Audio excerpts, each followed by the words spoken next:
some of the most lethal weapons ever devised. There is no doubt that Saddam Hussein now has weapons of mass destruction. Saddam Hussein has biological weapons and the capability to rapidly produce more. Saddam Hussein has biological weapons program and the means to deliver those weapons.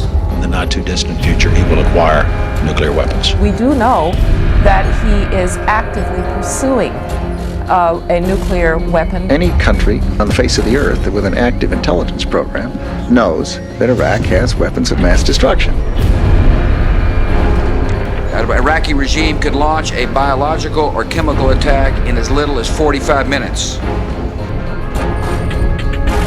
Growing danger. He's got weapons of mass destruction. Final proof. But we don't want the smoking gun Smoking to be a gun. cloud. Weapons of mass destruction. Weapons of mass destruction. Armed chemical weapons. The UK knows develop weapons of mass destruction. Everyone knows. Now, I know some will play like they're not real. I'm telling you they're real. As president, I'm responsible for the decision to go into Iraq.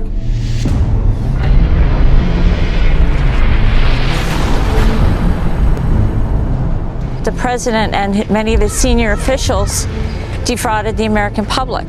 And the conclusion about what you have to do about it is so clear that people don't even want to hear the underlying facts.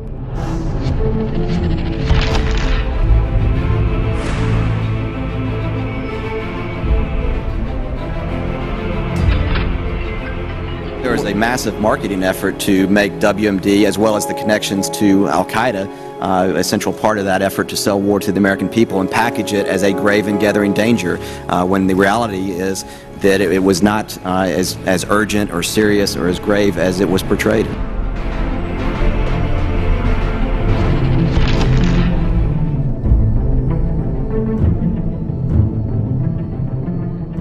I cannot tell you why within the intelligence community the people who had put out burn notices, meaning don't trust this source, those burn notices never rose to the right level. And one of the things I'm most irate about is that I have reason to believe in the CIA, the nights we were out there till midnight every night, putting this presentation together and trying to make it airtight.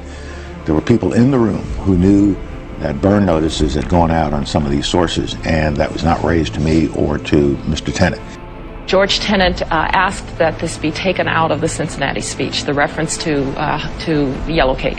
It was taken out of the Cincinnati speech because whenever the director of Central Intelligence wants something out, it's gone. How to get back in? People didn't remember.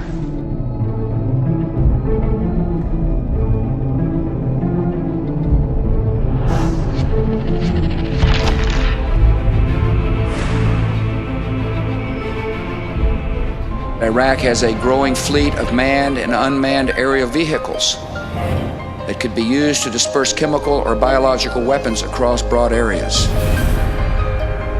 We're concerned that Iraq is exploring ways of using these UAVs for missions targeting the United States.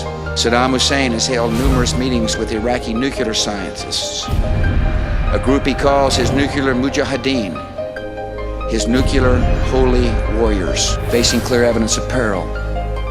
We cannot wait for the final proof, the smoking gun that could come in the form of a mushroom cloud. I just learned about a week or two before that about the president's national intelligence estimate being secretly declassified by the president himself. Did the president ever knowingly mislead you or withhold information from you? Well, I think that one episode I recount is when I learned that the president had secretly authorized the vice president to get out some information of the national intelligence estimate on Iraq to reporters and do it anonymously.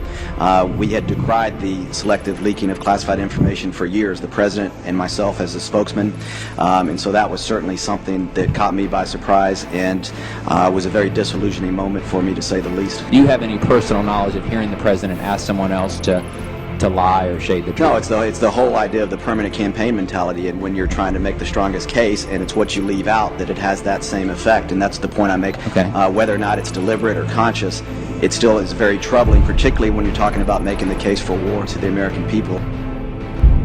Is there something impeachable? If people believed that the president knowingly, deliberately got us into a war for reasons completely unrelated to national security. If that were true, of course that would be impeachable. You absolutely need to defend the country against a chief executive who would wantonly take the country into war for illicit purposes. Sure.